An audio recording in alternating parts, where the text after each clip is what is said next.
BRS నాయకులు press meet పెట్టడం జరిగింది.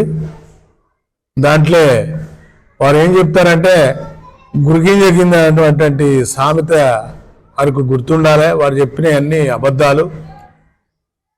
అబద్ధాలని ఎలా చెప్తాను అంటే దళితులకు 3 ఎకరాల భూమి ఇస్తున్నారని వాళ్ళు ఇయ్యరే. ఇవాళ ఎస్టీ చెప్పని చెప్తారు, ఎస్సీ చెప్పని చెప్తారు, దళితులకు అన్యాయం జరిగిందంటారు.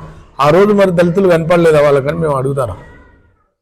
ఇంకో విషయం ఏంటంటే ఈ యొక్క పాలకుర్తి కాన్స్టిట్యూషన్లో ఎక్కడ దళితులకు ఇల్లు కట్టించారు, డబుల్ బెడ్రూమ్లు ఎక్కడ కట్టారు, ఎస్టీలకు ఎక్కడ ఇచ్చారు, ఏ గ్రామాన్ని చూసినా కానీ ఆనాడు ఇందిరమ్మ కట్టిన ఇళ్ళే అవపడుతున్నాయి. ఒక్క ఇల్లు కూడా దళితులకు పంచని పరిస్థితి ఉంది ఈ పాలకుర్తి కాన్స్టిట్యూషన్లో.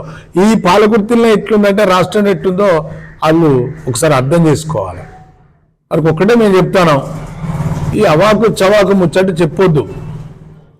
మీ అంతరాత్మ తెలుసు. అది మీ ప్రభుత్వంలో మీరు ఎంత దోసుక తిన్నారు, పేద ప్రజలను ఎంత హింసకు గురి చేశారు. కనీసం మొన్న ప్రజలు దాన్ని ఆలోచించే కర్రు కాల్చి వాద పెడితే ఇక్కడ దిక్కు దేశ లేకుండా పోయిన చరిత్ర మీది. ఇవాళ ఏదో మేము ఉనికిని కాపాడుకోవాలనే ఆలోచనతో మీరు మాట్లాడితే అది కరెక్ట్ కాదని చెప్తాను. ఇవాళ చూసుకుంటే మన తొర్రూరు మండలంలో గోపాలగిరి గ్రామం అయితేంది, అరిపిరాల గ్రామం అయితేంది, ఎస్సీ ఎస్టీల భూములను లాక్కున్నాడు. ఏది పామాయిల్ పేరు మీద. ఆ భూములు ఇప్పుడు చూసుకుంటే ఎవరి పేరు మీద రిజిస్ట్రేషన్లో తెలుస్తుంది.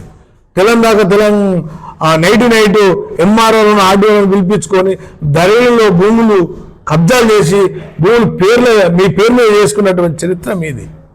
కానీ ఇవాళ 11 నెలలు అవుతుంది మా ప్రభుత్వం వచ్చి. ఇప్పటికే మీకు అంత ఎందుకు ఇరేట్ అవుతుంది? మా ప్రభుత్వం ఇంకా 4 సంవత్సరాలు ఉంది. నిన్నగాక మొన్ననే 6 గ్యారంటీలలో 4-5 గ్యారంటీలు చేసినాం. ఇప్పుడు రుణమాఫీ చేసినాం. 18,000 కోట్లు మనం ఇవ్వడం జరిగింది మా ప్రభుత్వం రుణమాఫీ పేరు మీద.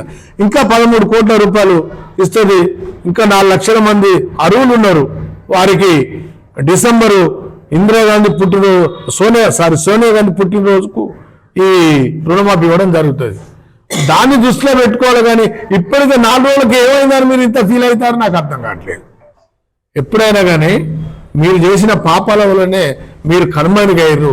అది ముఖ్యంగా గుర్తుంచుకోవాలి. ప్రజలకు తెలుసు. అది మీరు చెప్తే కాదు. ఇవాళ ఏదో కొంగ చెప్పడం లెక్క ఇలా ఏదో మాట్లాడతానో మేము ప్రజల కోసం ఏమో చెప్తాం, దళితుల కోసం ఏమో చెప్తాం, ఎస్టీల కోసం ఏమో చెప్తాం కాదు. ఆ రోజు మరి ఎస్టీలు ఎక్కడ పోయినా మీకు తెలియదా? ఎస్టీలు కనపడలేదా? ఎప్పుడైనా కానీ కాంగ్రెస్ ప్రభుత్వం చేసినటువంటి మంచే ఉన్నది ఈ రాష్ట్రంలో కానీ ఈ దేశంలో కానీ. కానీ మనం మీరు చేసింది ఏం లేదు. తెలంగాణ పేరు మీద వచ్చారు, దోసుక తిన్నారు. ఆజామాజ్ చేశారు మీరు. ఆజామాజ్ ఏంటిది? అది మన హరీష్ రావు, కేటీఆర్, కేసీఆర్, కవిత చెప్పిందే నడిచింది. కనీసం కేసీఆర్ దగ్గర మంత్రి పోయి కూడా కూర్చొని పడుతుంది. ఇవాళ మంత్రులు ఎవరి శాఖలు వాళ్ళు చేసుకుంటారు. మా ప్రభుత్వం ప్రజాపాలన ప్రభుత్వం మాది. మా ప్రభుత్వాన్ని మీరు విమర్శించేటువంటి నైతిక విలువ మీకు లేదని చెప్తాను. కాబట్టి ఇంకోసారి అలాంటి విషయాలు మాట్లాడద్దు. మాట్లాడితే మీరేమన్నా మాట్లాడాలనుకుంటే మీ ప్రభుత్వంలో ఏం జరిగింది, మా ప్రభుత్వంలో ఏం జరిగిందో ఒకసారి బహిరంగ చర్చకు రాండి. మేము సిద్ధం. మీరు సిద్ధం అయితే మీరు ఒప్పుకోండి. రేపంటే రేపే, వెళ్ళినట్టు వెళ్ళింటే సిద్ధంగా ఇది పెడదాం. మనం ఏంటి మన డిబేట్ పెడదాం. డిబేట్లో మేము తెలుసు. ఒకసారి డిబేట్ పెట్టాం.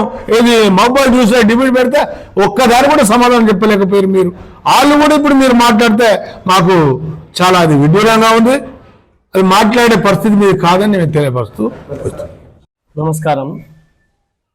ఈరోజు మీ ముందుకు రావాల్సిన విషయం ఏంటంటే, నిన్న జరిగిన విలేకరుల సమావేశంలో మిత్రులు మాట్లాడుతూ అవగాహన లేకుండా మాట్లాడుతున్నారు. మొన్నటిదానికా అధికారంలో ఉండి వాళ్లకు ఇవాళ అధికారం పోగానే ఏం మాట్లాడాలో దిక్కుతోచగా ఏదో పూతలు కూస్తున్నారు. గిరిజనులకు, హరిజనులకు అండగా ఉన్నదే కాంగ్రెస్ పార్టీ. ఈ రోజులలో కాదు, ఆ రోజులలో ఎమర్జెన్సీ పీరియడ్లో కానీ, ఇందిరాగాంధీ ఉన్నప్పుడు కానీ గరీబ్ హఠావో అనే నినాదంతో ఎస్టీలను రిజర్వేషన్లు కల్పిస్తూ ఇవాళ ఈ స్థానంలో ఉన్న నిన్న మాట్లాడిన వారు కానీ వాళ్ళు స్టేజ్ మీద కూర్చొని మాట్లాడుతున్నారు అంటే అది కాంగ్రెస్ పార్టీ పెట్టిన భిక్షాన్ని వాళ్ళు మర్చిపోతున్నారు. ఇంకొకటి, ప్రతి జిల్లాకు ఐటీడీఏ ఏర్పాటు చేసి మాడా స్కీములు పెట్టి గిరిజనులను ఒక స్థాయికి తీసుకొచ్చి వాళ్ళకు ఇవాళ రక్షణ కల్పించి వాళ్ళకు లోన్లు ఇప్పించి వాళ్ళ ఆర్థికంగా ఇవాళ నిలబెట్టిందే కాంగ్రెస్ పార్టీ. అవన్నీ మర్చిపోయి ఇవాళ ఏదో మహబూబ్నగర్లో జరిగిన చిన్న సంఘటనను చూసి వాళ్ళు ఏలెత్తి చూపుతున్నారు. గత ప్రభుత్వంలో వాళ్ళ మంత్రులు కానీ వాళ్ళ అధికారంలో ఉన్న వాళ్ళ ముఖ్యమంత్రులు కానీ నాయకులు కానీ చేసిన అభివృద్ధి ఏందో వాళ్ళు వెనక తిరిగి చూసుకోవాల్సిన అవసరం ఒకసారి ఉన్నది. వాళ్ళు ఏమి లేదు చేయని దానికి చేసిన వాళ్ళు 3 ఎకరాల భూమి ఇస్తారని చెప్పి హరిజనులు గిరిజనులు కానీ ఇవ్వలేదు, మాట తప్పించుకున్నారు. ఇకపోతే